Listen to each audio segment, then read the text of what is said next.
안녕하세요, 강찬혁입니다. 오늘 우리가 마주할 현실은 겉으로 보이는 화려한 숫자 뒤에 숨겨진 어쩌면 삼성전자의 운명, 더 나아가 대한민국 경제의 명운을 가를지도 모르는 거대한 변곡점에 대한 이야기입니다. 여러분, 최근 뉴스에서 보셨을 겁니다. 2월 초순 수출액이 214억 달러를 돌파하면서 역대 최대 실적을 갱신했다는 소식 말이죠. 전 세계가 경기 침체에 허우적거리고 보호무역 장벽은 더 높아지고 미중 갈등은 더 날카로워지는 이 시점에 대한민국이 만들어낸 이 숫자, 겉으로 보면 기적처럼 보입니다. 그런데 제가 오늘 여러분들께 던지고 싶은 질문은 딱 하나입니다.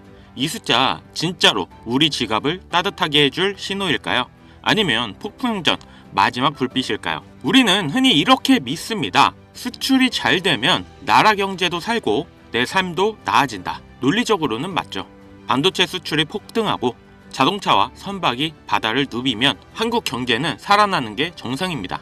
근데 이상하지 않습니까? 지표는 역대 최고인데 시장에 나가보면 상인들의 한숨은 깊고 직장인 실질 소득은 물가를 못 따라가고 내수는 여전히 차갑습니다. 그 이유를 이해하려면 이 214억 달러라는 산의 정체를 뜯어봐야 합니다. 이번 수출의 호조를 끌어올린 1등 공신, 사실상 거의 결론이 나있죠. 바로 반도체입니다. 그리고 반도체 얘기를 할 때 사람들은 SK 하이닉스를 먼저 떠올리지만 대한민국 경제의 기준점이 어디냐고 묻는다면 여전히 삼성전자가 중심에 있습니다. 삼성전자는 단순히 반도체 회사가 아닙니다. 메모리, 파운드리, 스마트폰, 가전, 디스플레이까지 한국 수출 구조 그 자체를 품고 있는 회사죠. 그래서 수출이 튄다? 그 말은 사실 이렇게 번역됩니다. 삼성전자의 엔진이 다시 돌기 시작했다. 하지만 여기서 냉정해져야 합니다. 삼성전자라는 대들보가 지금처럼 반도체 수요를 등에 업고 달릴 때는 나라 전체가 같이 끌려 올라가는 느낌이 듭니다. 문제는 반대입니다. 만약 삼성전자의 엔진이 삐끗하면 수출 지표는 생각보다 빠르게 무너질 수 있다는 겁니다. 왜냐? 우리 경제는 여전히 특정 품목, 특정 자산 사이클에 의존하는 구조가 강합니다. AI 열풍이 만들어낸 HBM 수요가 지금은 우리를 끌어올리고 있지만 AI 투자 속도가 꺾이거나 빅테크가 이제 서버를 덜 사자 이렇게 한 번만 돌변하면 그 충격은 수출 통계보다 먼저 기업 실적 주가에서 터집니다. 그리고 그 진앙지 중 하나가 삼성전자입니다. 게다가 지금은 대외 환경이 너무 겁칩니다. 미국은 자국 우선주의로 반도체 공급망을 자국 중심으로 재편하려고 하고 중국은 추격이 아니라 이제는 대체를 노리는 단계로 들어가고 있습니다. 여기서 중동 정세가 흔들리면 에너지 가격이 유동치고 환율이 튀고 원자재 수입 비용이 올라갑니다. 여러분, 수출액이 늘어나도 진짜 중요한 건 이겁니다.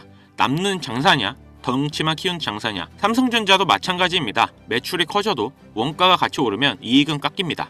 그리고 이익이 깎이면 투자도 줄고 고용도 줄고 낙수는 더 줄어듭니다. 여기서 우리가 마주한 가장 잔인한 진실이 있습니다. 통장의 역설입니다. 국가 총량은 커지는데 개개인의 삶은 더 팍팍해지는 현상. 지금 삼성전자가 잘 나가는 뉴스가 나와도 내 삶은 왜 그대로냐? 이 질문이 동시에 튀어오는 이유가 여기 있습니다. 과거에는 수출이 늘면 공장이 바빠지고 특근이 늘고 골목 상권이 살아났습니다. 하지만 지금 자동화가 속도를 올리고 AI가 효율을 극대화하면서 수출이 늘어도 고용은 그만큼 늘지 않습니다. 즉, 수출 과실이 사람에게 흘러가는 통로가 좁아진 겁니다. 그래서 삼성전자가 잘 나갈수록 나라가 좋아진다와 나는 힘들다가 동시에 존재하는 기묘한 세대가 된 거죠. 그럼에도 우리는 삼성전자를 봐야 합니다. 왜냐하면 자본은 거짓말을 하지 않거든요. 수출이 좋다면 원화의 가치가 강해지고 주식시장으로 자금이 들어와야 정상입니다. 그런데 현실은 어떻습니까? 환율은 불안정하고 외국인 자금은 확신이 아니라 계산으로 움직입니다.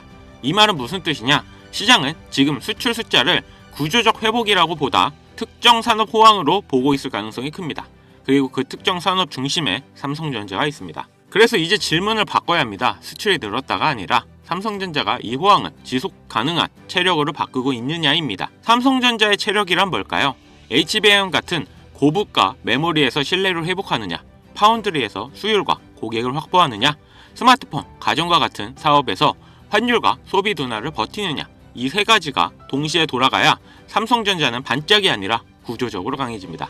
그리고 그 순간 수출 지표가 진짜 민생으로 연결될 가능성이 생깁니다. 반대로 반도체 하나만 불타고 나머지가 식어 있으면 우리는 또 한 번 지표는 좋은데 체감은 최악, 이 괴리를 반복하게 됩니다. 2월 초순 수출 214억 달러라는 기록은 안도감이 아니라 긴장감을 요구하는 신호일 수 있습니다. 삼성전자가 다시 엔진을 돌린 건 맞지만 그 엔진이 한국 경제 전체를 끌어올릴 지속 가능한 동력이 되려면 우리는 숫자에 취하면 안 됩니다.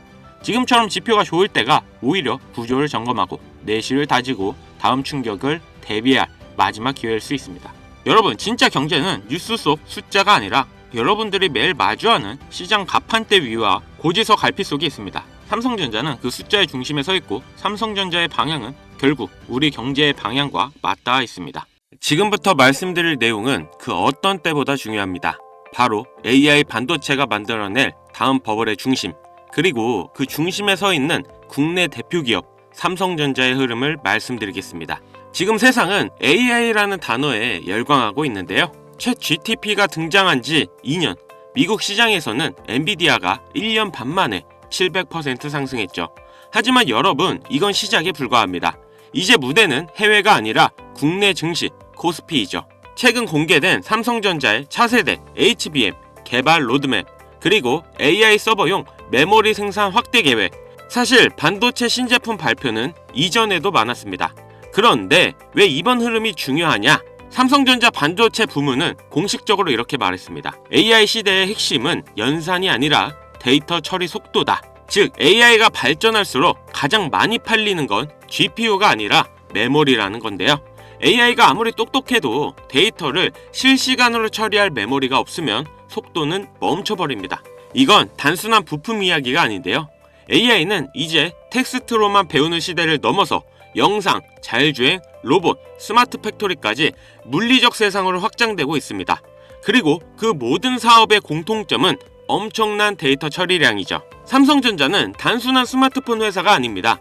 HBM, DDR5, 차세대 낸드, AI 서버용 메모리 점유율 확대, 특히 AI 반도체용 HBM 시장에서 SK 하이닉스와 경쟁 구도가 코스피의 핵심 스토리가 되고 있습니다. 여기서 중요한 질문 하나, 왜 지금이냐? 경제 사이클을 보겠습니다. 2007년 아이폰이 나왔을 때 사람들은 세상이 바뀐다고 했었는데요. 하지만 애플의 주가는 바로 폭등하지 않았습니다. 2008년 금융위기, 유가 급등, 금리 인상, 거시 환경이 받쳐주지 않았기 때문입니다. 진짜 상승은 언제였습니까? 2015년 저금리, 유동성 확대, 돈이 시장으로 흘러 들어오던 시점, 기술, 유동성, 이 두 가지가 만나야 버블이 나옵니다. 지금 상황이 비슷한데요. 금리는 정점 논란 이후 하락 기대감이 커지고 있고 유가도 안정세입니다. 유동성 확대 가능성이 다시 거론되고 있다는 거죠. AI 산업이 폭발하려면 결국 반도체 슈퍼사이클이 와야 합니다.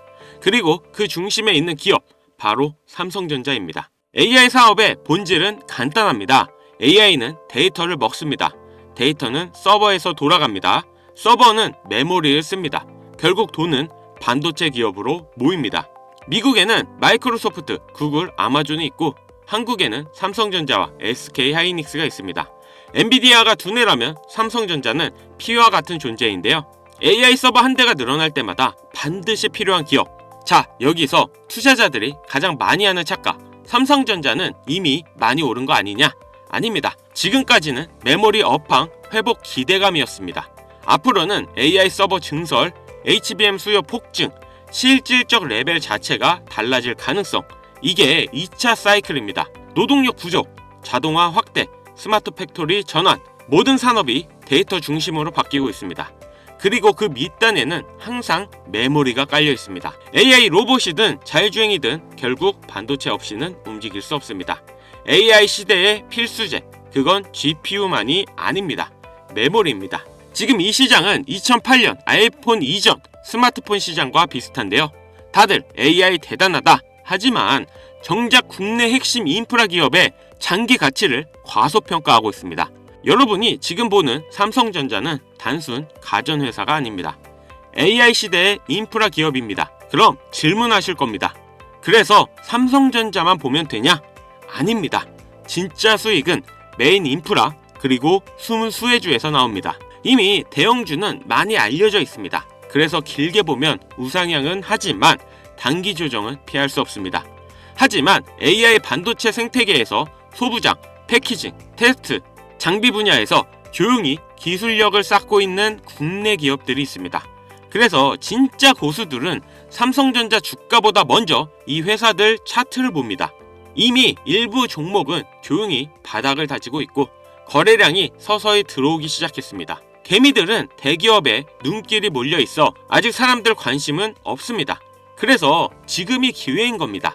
나중에 뉴스가 나오기 시작하면 늦습니다. 그때 수혜주들은 이미 몇백씩 올라 있고 개인들은 꼭대기에서 들어가게 됩니다. 그래서 저는 항상 말씀드립니다. 대장주가 아니라 대장주를 먹여 살리는 회사가 진짜 돈이 되는 종목이라고. 그리고 이번 AI 반도체 사이클에서도 그 역할을 하는 회사가 분명히 존재합니다. 피지컬 AI, 로봇, 자율주행, 데이터 센터, 이 모든 흐름의 중심에 연결된 기업, 국내 대형 반도체주들이 커질수록 같이 커질 수밖에 없는 구조를 가진 회사.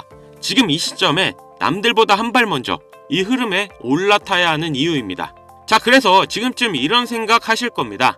그래서 그 회사 이름이 뭔데? 하지만 제가 공개적인 유튜브 영상에서 덜컥 그 이름을 언급해버리면 어떤 일이 벌어질까요? 조회수가 몰리면서 소위 말하는 개미들이 꼬이기 시작할 거고, 이는 필연적으로 시세의 일시적 왜곡을 불러옵니다.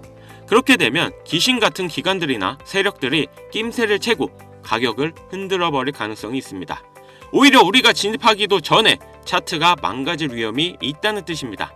물론 모든 투자는 투자자 개인의 책임에 있습니다. 세상에 무조건 오르는 주식은 없으니까요. 하지만 남들보다 한 발 앞서서 제가 꾸준히 차트를 보며 지켜본 AI 반도체 관련 수혜주의 정보를 미리 참고해보고 싶으신 분들이라면 이야기가 다릅니다. 그래서 정말 진지하게 공부하고 대응하실 의지가 있는 구독자분들에게만 공유해드리려고 합니다. 화면 보이시죠? 이 번호로 수혜라고 보내주시고 댓글에 구독 완료 달아주시면 구독자인지 확인 후 보내드리겠습니다. 자, 1분 정도의 시간 투자로 여러분들의 인생을 바꿔줄 소중한 자료라 생각하며 영상은 여기서 마무리하겠습니다. 감사합니다. 강찬혁이었습니다.